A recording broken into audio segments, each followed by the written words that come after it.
Donc, dans la seconde commission, nous avons travaillé sur l'ensemble du parcours résidentiel du locatif vers la pleine propriété, avec ces accès un peu intermédiaires à la propriété, donc des accessions qu'on appelle décotées. Les deux grosses propositions qu'on veut mettre en avant, c'est ce fameux statut du bailleur privé, dont tout le monde parle, qui n'est pas concret. On sait que certains réclament un amortissement, mais un amortissement en soi, ce n'est pas un statut du bailleur privé.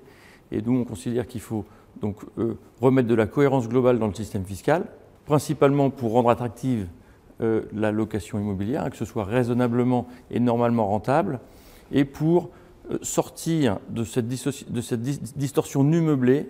Aujourd'hui, le meublé est un choix fiscal. Il faut que le meublé, qui est très pertinent dans plein de situations, devienne un choix non guidé par des préoccupations principalement fiscales. C'est ça sur quoi on travaille. Le président, lors de la conférence, a évoqué l'option.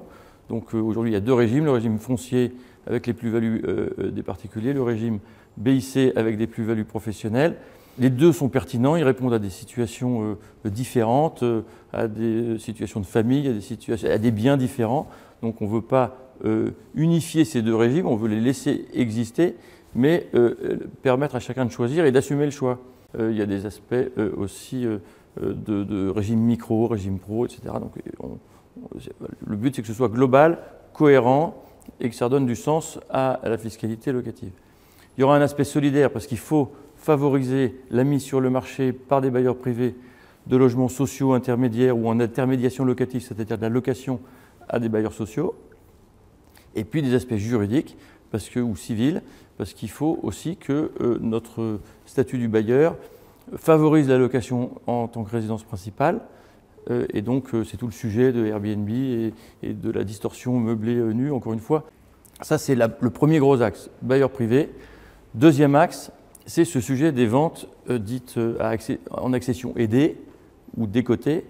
Donc c'est tous ces systèmes, vente HLM, location-accession avec un prêt PSLA, vente avec des prix de sortie maîtrisés, avec les chartes promoteurs ou dans les grandes ZAC, vous avez des contraintes de prix de sortie qui permettent de maîtriser le prix du foncier. C'est tout le sujet de la maîtrise du prix foncier dont on a parlé dans le CNR Logement, qui suppose qu'à un moment, la maîtrise foncière permet de sortir des prix d'accession maîtrisés.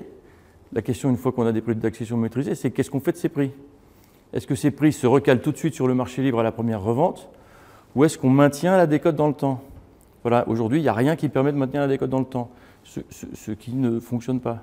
Donc notre proposition, elle a cette vocation. Elle propose de fixer une décote en pourcentage par rapport à un référentiel qui est facile, c'est le référentiel du marché objectif. Dans la même idée que l'Observatoire des loyers, vous avez des prix de marché locatif qui vous sont indiqués par le préfet sur la base de l'Observatoire local des loyers. Eh bien, nous, on dit qu'il y a un observatoire des prix d'immobilier qui est facile, c'est immobilier.statistique.notaire. Vous avez un prix médian par commune, par quartier, c'est statistique, donc c'est a priori difficilement discutable. La décote, on la connaît, on connaît la référence, voilà, et c'est cette décote qu'on va pérenniser dans le temps.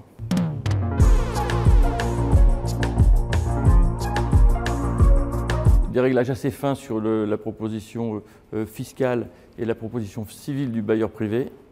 Est-ce qu'on touche ou pas à la durée du bail meublé, typiquement? À l'IFI, est-ce que notre proposition, qui théoriquement peut être satisfaisante, est-ce que réellement elle va créer une rentabilité normale et raisonnable pour le bailleur privé? Il faut qu'on fasse un peu de simulation.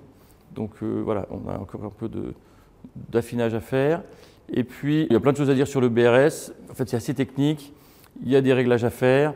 Le secteur est quand même assez organisé. Il y a le Foncier Solidaire France, qui est le réseau des OFS, qui porte en permanence des idées d'amélioration et qui a très bien identifié les différents blocages. On va faire la pédagogie du BRS au Congrès. Il y a une formation dans la journée de formation sur le BRS, mais on ne va pas porter de propositions sur le BRS. Il faut le laisser s'installer, prendre sa place dans le marché, constater que les défauts qu'on a pu identifier avec ceux qui le pratiquent déjà depuis quelques années sont réels et qu'il faut vraiment les corriger. Et ça se corrigera, ça s'est déjà corrigé avec la loi 3DS. Ça va continuer à se corriger certainement et ça va se développer, mais ça ne répond pas à toutes les situations. C'est pour ça que c'est plus important de présenter la proposition sur les décotes qui a vocation à requalifier en fait tous les modes d'accession aidés qui ne préservent pas cette décote sur le long terme, puisque les décotes, encore une fois, s'arrêtent à la première revente. Donc c'est là-dessus qu'on met le focus.